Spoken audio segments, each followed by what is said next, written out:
Hi, sixth graders. Today we are going to learn about the different types of quadrilaterals and classify them. So a quadrilateral is anything that is four-sided, but I'm sure as you can tell there's a lot of ways that we could put four lines together to make a four-sided polygon. Now, quadrilaterals are like triangles, where if we have certain side lengths and certain angles, we can have special quadrilaterals. So I have them broken up into three categories for us today. So the overarching category, quadrilateral, four sides.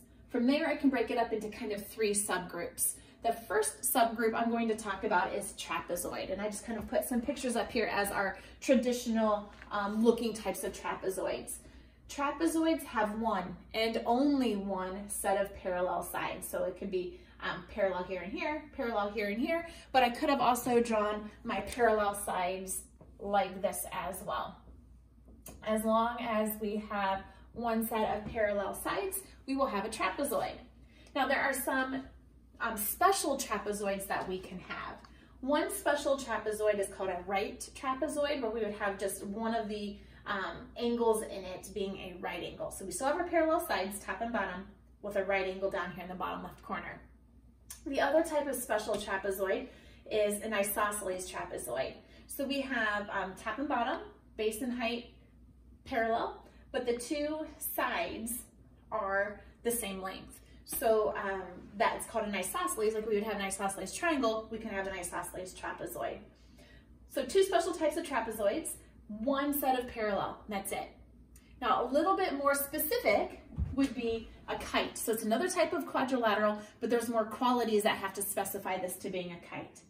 A kite will have two sets of equivalent adjacent sides. Two sets. Equivalent, you know that word, but adjacent sides. Adjacent might be a new word for you. What this means is that there are two sets, has to be both sets, two sets where adjacent means side by side. Two sets where the side by side sides are must be equivalent. So this side and this side must be equal, and this side and this side must be equal. Now I could have taken that kite and have drawn it sideways. So like these two are the equal sides, and then these two are equal sides. So it's okay to be a, rotated as well. There's a special kind of kite, like there we had a special kind of trapezoid. A special kind of kite would have not only these two being equal and these two being equal, but we will have it at a right angle in that top corner. Okay, when we make a kite, we will see that the diagonals will also make a right angle, but a right kite will have this angle at a right angle. Okay, then comes the very, very specific qualities of what must have happening for our quadrilaterals. In class, when we were still in school, we were able to discuss parallelograms. Parallelograms have opposite sides that are parallel, but unlike a trapezoid, the opposite sides are parallel, they have to be equal. And in a trapezoid, we had one set of parallel. A parallelogram, we have two sets of parallel, and two sets that are equal.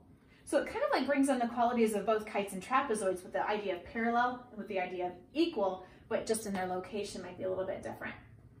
So there are some special parallelograms. Now in school, we really focused on how a parallelogram could look like the slanted, parallelogram, but technically a rectangle is still a parallelogram. In order for something to be considered a rectangle, you have to have the opposite sides parallel, the opposite sides the same length, just like in a parallelogram, but to make it a rectangle, we have to have all four angles being a right angle. Now I can make that rectangle further specific, and I can turn a rectangle into like a square or rhombus if I make more specifications. So what it takes to be a rhombus is very similar to a square. All four sides must be equivalent, but I can kind of change the shape. All that I did here was I took a square and rotated it. Now it's considered a square because all four sides are the same and all four angles are right angles, but it can also be thought of as a rhombus. So squares can be considered rhombuses, but this is not a square. This is a rhombus, but the corners, the vertices are not at right angles. So all four sides are the same. the diagonals come in at a right angle, but the angle of the shape itself is not a right angle. Again, here's another one. All four sides looks like a regular parallelogram. All four sides are the same length though. All four sides are the same length. Diagonals come in at a right angle, but the angle of the shape itself is not a right angle. So making that rhombus even more specific, the only way to have a square is if we have all four sides the same, but also all four angles are at right angles. Again, I'm going to save a picture of this so that you can access this to be able to see kind of all the definitions all in one. But what you're going to need to be able to do is see a shape and know that it can have more than one of these categories. For example, if I drew something like this, you would need to know that not only is it a trapezoid, but it's also a quadrilateral. Or if I drew this shape, you would need to know that not only is it a rhombus, but it's also a square, and it's also a quadrilateral, and it's also a parallelogram. So you have to know like your categorical definitions to know what terms you can assign each of those. If you have any questions, please make sure you ask, and I hope you have a great day.